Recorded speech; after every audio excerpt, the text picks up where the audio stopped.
Selamat datang saya ucapkan kepada teman-teman di kuliah kepemimpinan. Tema kita pada hari ini adalah merumuskan sasaran, mengukur kesuksesan. Jadi dua hal ini adalah elemen dari kepemimpinan, lanjutan dari pertemuan sebelumnya. Berikut adalah beberapa poin yang akan kita bahas, yaitu tentang sasaran organisasi, kemudian perbedaan sasaran dan tujuan, jenis-jenis sasaran organisasi, kemudian apa itu kesuksesan dalam organisasi, metode pengukuran kesuksesan, hingga Key Performance Indicator atau KPI. Nah, yang pertama kita akan mendefinisikan terlebih dahulu apa itu sebenarnya sasaran organisasi. Jadi di sini ada 4 poin untuk melihat sasaran organisasi. Yang pertama, sasaran ini artinya penetapan hasil yang spesifik dan terukur di masa depan tentu saja, tapi sudah ditetapkan jauh hari sebelum masa depan itu terjadi gitu. Nah, sasaran ini juga merupakan langkah konkret, langkah nyata yang jelas yang diambil organisasi untuk memenuhi tujuan. Tujuan ini bisa tujuan jangka panjang yang kemudian bagaimana tujuan ini bisa tercapai dengan penetapan sasaran-sasarannya. Selanjutnya, target nyata yang membantu mewujudkan visi. Jadi, sasaran itu benar-benar sesuatu yang real yang bisa dilakukan oleh organisasi. Dalam hal ini, untuk mewujudkan visi dan tujuan organisasi.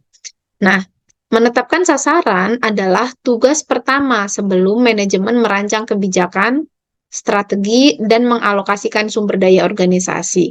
Jadi nanti sumber daya ini diplotkan di mana saja gitu. Jadi setelah menetapkan sasaran, barulah kita tahu kebijakannya seperti apa, kemudian strategi yang akan digunakan, serta sumber daya ini cocoknya di mana gitu untuk mencapai sasaran yang tadi sudah ditetapkan di awal.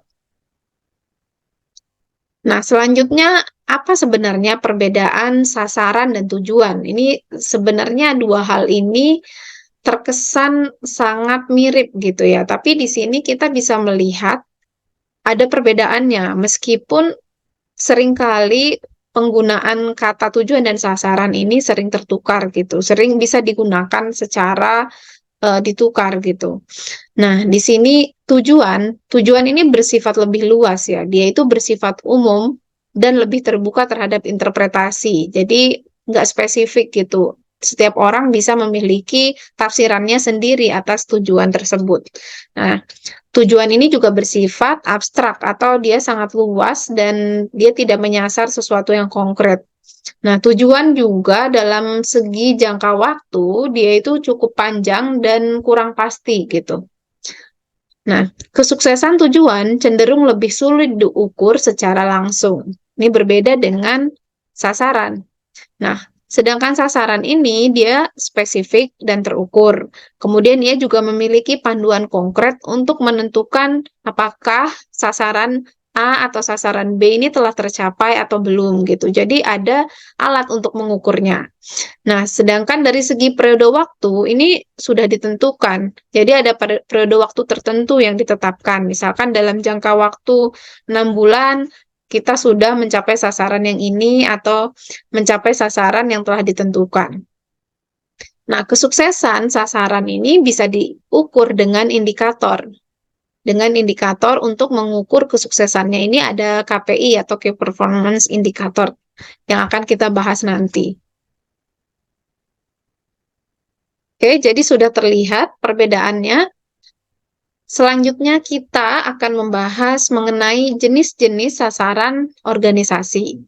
Jadi sebenarnya ada berbagai macam jenis sasaran organisasi ya, tapi di sini kita akan membahas satu saja berdasarkan di mana letak sasaran ini dicapai tergantung pada hierarki yang mana gitu. Di sini ada 3 hierarki. Yang pertama, sasaran strategis, sasaran taktis, dan sasaran operasional. Sasaran strategis ini ditetapkan oleh manajemen puncak. Jadi dia berfokus pada masalah yang luas, masalah yang umum, dan biasanya itu dalam jangka waktu yang panjang. Nah, ini mempengaruhi seluruh perusahaan itu secara keseluruhan. Nah, Sasaran dalam tingkat ini berfungsi sebagai panduan dalam menetapkan sasaran yang ada di bawahnya lagi gitu. Nah, yang berikutnya ada sasaran taktis. Sasaran taktis ini terletak pada hierarki divisi dan departemen utama. Jadi manajer yang tingkat menengah ini merancang upaya dalam mendukung dan mencapai strategi organisasi. Tentu saja sasaran taktis ini juga pastinya akan mendukung sasaran strategis yang sudah ditetapkan di atasnya. Nah, yang ketiga ada sasaran operasional. Sasaran operasional ini adalah hasil yang spesifik yang diharapkan dapat dicapai oleh tim dan individu. Jadi ini adalah unit terkecil ya, unit terkecil dalam organisasi. Nah, bagaimana orang per orang itu mereka dituntut untuk memenuhi sasaran yang ditetapkan gitu, baik dia berupa tim maupun individu. Nah, manajer tingkat bawah di sini akan mengatasi masalah jangka pendek dan untuk mendukung sasaran taktis. Jadi antara ketiga jenis sasaran ini sebenarnya mereka juga saling mendukung untuk bagaimana mencapai sasaran yang bersifat umum atau luas yang mempengaruhi perusahaan atau organisasi secara menyeluruh. Nah, sebenarnya apa sih pentingnya sasaran organisasi? Apa pentingnya seseorang pemimpin memetakan sasaran organisasi?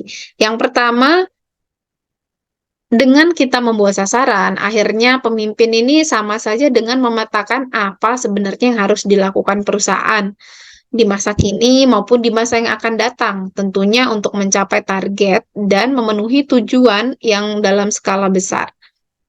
Nah, yang kedua, dengan menetapkan sasaran, ini juga memungkinkan manajemen memiliki prioritas untuk mengalokasikan sumber daya dan aksi dengan tepat. Jadi, tanpa sasaran organisasi, maka manajemen ini jadi itu dia bisa eh, dia tidak punya panduan atau tidak punya kompas yang mengarahkan kemana dan bagaimana mengelola sumber daya yang dimiliki.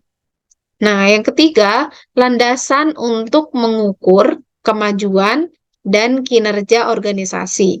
Di sini, dengan menetapkan sasaran, akhirnya manajemen ini bisa menilai sejauh mana pencapaian sasaran tersebut dan bagaimana dampak yang didapatkan oleh organisasi. Jadi ini tentu kita bisa melihat kinerja baik individu, tim, hingga tingkatan yang lebih tinggi. Yang keempat, ketika anggota memahami kontribusi terhadap pencapaian sasaran, ini tentu terkait dengan unit terkecil ya. Di sini ada individu atau karyawan atau anggota organisasi yang terlibat. Nah, ketika mereka memahami kontribusinya terhadap sasaran, maka si karyawan ini cenderung lebih termotivasi untuk bekerja secara efektif karena tentu mereka juga memiliki sense of belonging yang tinggi terhadap sasaran yang telah ditetapkan dan disosialisasikan di organisasi. Yang kelima, panduan yang stabil dan membantu organisasi untuk lebih siap menghadapi perubahan dan tantangan yang mungkin terjadi. Jadi, sasaran ini seperti peta yang sudah dibuat oleh organisasi, dan ketika ada perubahan yang mendadak atau perubahan besar yang terjadi, baik internal maupun eksternal, maka perusahaan atau organisasi lebih mampu untuk mengatasinya. Kita akan fokus pada bagaimana sebenarnya merumuskan sasaran yang efektif. Di sasaran yang efektif ini adalah keterampilan yang sangat dimiliki oleh seorang pemimpin. Proses ini tentu saja memerlukan kemampuan berpikir strategis, dan pemahaman mendalam tentang organisasi, dan juga kemampuan untuk berkomunikasi dengan jelas. Nah, sebenarnya ada berbagai macam pendekatan untuk kita membuat sasaran yang efektif. Di sini salah satu yang akan kita bahas adalah pendekatan SMART. Dengan pendekatan SMART ini, maka pemimpin memastikan sasaran dirumuskan dengan jelas, dapat diukur, dan sesuai dengan konteks dan batas waktu yang realistis. SMART ini terdiri dari specific, measurable, achievable, relevant, dan time bound. Kita akan membahasnya satu persatu. Di sini yang pertama spesifik.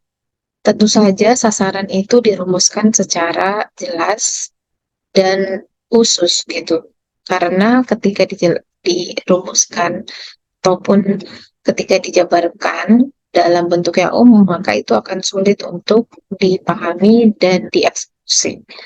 Nah, itu rumusan dari sasaran yang spesifik ini terdiri dari beberapa pertanyaan, misalkan apa sebenarnya yang ingin dicapai, kemudian siapa saja yang terlibat, lalu bagaimana cara untuk mencapai hal tersebut, sasaran tersebut.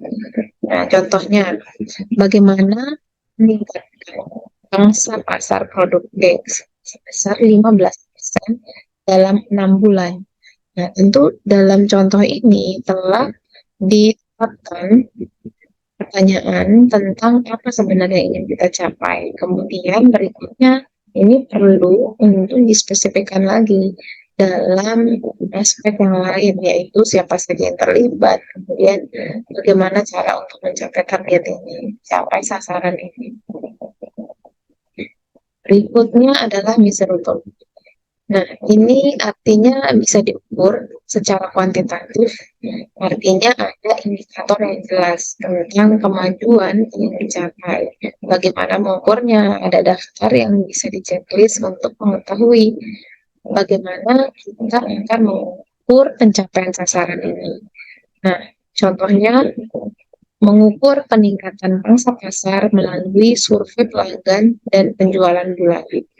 Nah, jadi ini sudah jelas dalam hal ini sasaran ini sudah bisa diukur. Dengan apa kita mengukurnya? Dengan survei pelanggan dan penjualan bulanan. Jadi ini adalah kriteria yang kedua. Yang berikutnya adalah achievable. Selain itu sasaran ini juga bukan suatu hal yang awang-awang yang sulit untuk tercapai atau bahkan yang mustahil untuk kita gapai gitu. Tetapi realistis dan memang benar sesuai dengan kemampuan organisasi maupun perusahaan.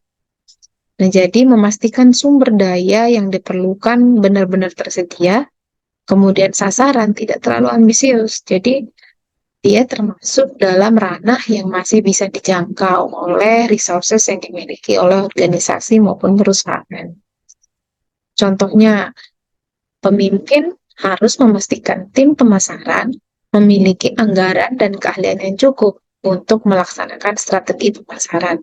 Nah, misalkan ingin mencapai pemasaran dengan meningkatkan pangsa pasar misalkan. Dan di sini achievable nggak target tersebut atau sasaran tersebut. Maka harus dipastikan dulu bahwa anggaran maupun sumber daya manusia yang dimiliki itu mampu untuk meraih sasaran tersebut. Berikutnya adalah relevan. Jadi sasaran ini bukan hanya sesuai dengan kemampuan yang dimiliki, tetapi harus juga relevan atau sejalan dengan tujuan organisasi secara besar, secara umum dalam konteks organisasi. Jadi sesuai dengan kebutuhan organisasi, kemudian tujuan dan visi misi organisasi. Nah, pertanyaan yang bisa diajukan ketika membuat sasaran adalah apakah sasaran benar-benar mendukung visi dan misi organisasi. Contohnya, peningkatan pangsa pasar produk X akan mendukung tujuan organisasi untuk menjadi pemimpin industri. Jadi ketika tujuan organisasi secara umum itu ingin menjadi pemimpin industri, maka sasaran yang ditetapkan adalah meningkatkan pangsa pasar produk X. Tentu tujuannya sebagai pendukung untuk mencapai tujuan. Nah, disinilah yang disebut sebagai relevan. Yang kelima ada T, time bound. Nah, jadi sasaran itu tidak ditetapkan bukan hanya sebagai wacana, tetapi perlu dibuatkan batas waktu atau tenggat waktu pencapaian yang jelas. Misalkan dalam periode waktu tertentu, pertanyaan yang bisa diajukan, kapan sasaran ini sebenarnya harus dicapai, batas maksimalnya kapan. Contohnya meningkatkan pangsa pasar produk X sebesar 15% dalam jangka waktu 6 bulan. Jadi kurun waktu ini sebenarnya yang ditetapkan dalam sasaran, bukan dalam tujuan organisasi. Berikutnya kita akan membahas mengenai pengukuran kesuksesan dalam organisasi. Jadi sebelum kita mengetahui bagaimana cara mengukur kesuksesannya, maka kita harus membahas kesuksesan dalam konteks organisasi terlebih dahulu. Jadi kesuksesan dalam organisasi ini tentu berkaitan dengan pencapaian tujuan dan kinerja yang memuaskan, baik dari unit terkecil, individu, tim, divisi, departemen, hingga tingkat yang lebih tinggi. Tentu kinerja mereka, kinerja semua anggota yang terlibat ini memuaskan sesuai visi dan misi organisasi. Nah, tentu saja kesuksesan individu dan organisasi diukur melalui berbagai sudut pandang. Nah, ini akan kita bahas lebih lanjut. Di sini kita perlu mengetahui terlebih dahulu apa sih pentingnya kemampuan pemimpin dalam mengukur kesuksesan. Jadi, memberikan dasar yang kuat untuk pengambilan keputusan efektif. Jadi, ketika pemimpin mengetahui cara untuk mengukur kesuksesan, maka ia dapat membuat keputusan yang efektif, mengevaluasi kinerja karyawan, sehingga dapat melakukan perbaikan yang sesuai dengan masalah yang sedang dihadapi. Di sini ada 3 poin penting yang akan kita bahas.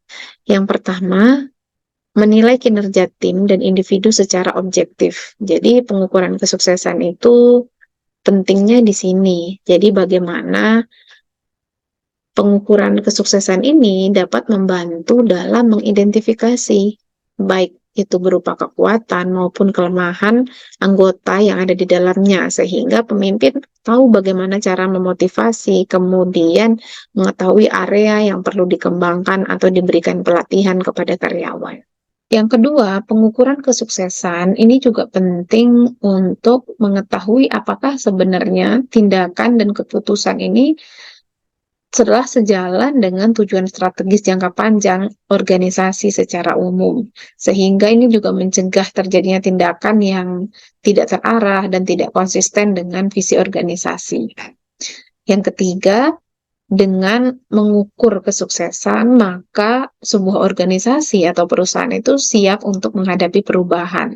Jadi, di mana pemimpin dapat mengidentifikasi atau dia bisa menganalisis terlebih dahulu pergeseran apa yang terjadi kemudian di dalam organisasi maupun di perusahaannya, kemudian kebutuhan pelanggan, dan berbagai macam perubahan yang sangat mungkin terjadi dalam konteks organisasi, sehingga ia dapat merespon dengan cepat. Di sini kita akan membahas lebih lanjut bagaimana sebenarnya cara mengukur kesuksesan. Sebenarnya ada banyak cara, di sini kita akan membahas salah satunya, yaitu melalui Key Performance Indicators atau sering disebut KPI. Nah, ini merupakan alat untuk membantu perusahaan mengukur kinerja, baik itu individu sebagai unit terkecil, kemudian tim, dan organisasi secara menyeluruh. Nah, indikator ini penting untuk mengonfirmasi apakah ada kemajuan ataupun apakah ada kekurangan dari pekerjaan maupun tugas-tugas yang telah dikerjakan, apakah telah sesuai target dan berbagai macam hal lain yang perlu dievaluasi. Nah, KPI ini bisa digunakan dalam berbagai ranah dan tingkatan di organisasi, kemudian bisa juga dilakukan berkala untuk selanjutnya dipertimbangkan oleh pihak manajemen. Nah, jenis-jenis KPI ini ada berbagai macam jenis KPI ya. Yang pertama di sini ada KPI finansial. Tentu saja ini terkait dengan segala hal yang berkait dengan keuangan dalam organisasi, bisa membuat tentang laba bersih, kemudian margin laba kotor, return of investment, dan berbagai pengukuran dalam segi finansial yang lain. Kemudian mengukur kesuksesan karyawan atau bagaimana kita membaca karyawan. Ini bisa dengan memberikan KPI seperti yang terkait dengan manpower turnover, kemudian produktivitas karyawan, kesejahteraan karyawan, tingkat keterlibatan karyawan, atau hingga kepuasan kerja yang dimiliki oleh karyawan. Nah, yang ketiga, ini ada KPI yang berkaitan dengan pelanggan atau customer. Jadi, bagaimana kepuasan pelanggan, bisa dengan customer satisfaction matrix, kemudian repeat customer, apakah customer tersebut melakukan pembelian berulang atau menjadi loyal terhadap produk yang dimiliki oleh sebuah organisasi. Nah, KPI atau Key Performance Indicator ini tentu berbeda antara satu dengan yang lain. Berikutnya ada KPI lingkungan. Misalkan kita mau menganalisis dari konsumsi energi, jejak karbon, pengelolaan limbah, hingga kepatuhan lingkungan. Kemudian ada KPI inovasi. Ini tentu apakah sebuah organisasi itu melakukan inovasi sesuai dengan yang ditargetkan, mulai dari jumlah paten atau hak cipta baru yang dimiliki, kemudian berapa jumlah pengeluaran untuk riset dan development-nya, kemudian waktu peluncuran produk baru, apakah menjadi lebih sering, kemudian atau justru mengalami kemunduran, kemudian tingkat adopsi inovasi. Nah, berikutnya ada KPI operasional. Nah, di sini bagaimana kita melihat efisiensi dari produksi, kemudian tingkat ketersediaan peralatan, dan segala hal yang berkaitan dengan kebutuhan operasional maupun bagaimana setiap bidang itu bekerja di dalam sebuah perusahaan atau organisasi, apakah telah sesuai dengan apa yang ditetapkan dan apa yang menjadi sasaran di masa lalu gitu. Kemudian apakah hal tersebut telah terpenuhi atau tidak. Nah, disinilah pentingnya untuk melihat, untuk membuat sebuah pengukuran sebagai bahan evaluasi. Nah, dalam mengukur kesuksesan menggunakan Key Performance Indicator, apakah performance yang dimiliki dari setiap bidang dalam organisasi tersebut telah sesuai atau belum, maka dibutuhkan berbagai elemen yang terlibat di dalamnya. Ada proses sistem yang saling terkait. Di sini ada lingkungan organisasi, lingkungan internalnya seperti karyawan, manajer, dan pemegang saham. Tapi ada juga yang terlibat seperti pihak eksternal, yaitu customer dan pemasok. Jadi semuanya itu benar-benar dilibatkan dan dievaluasi, dianalisis satu persatu.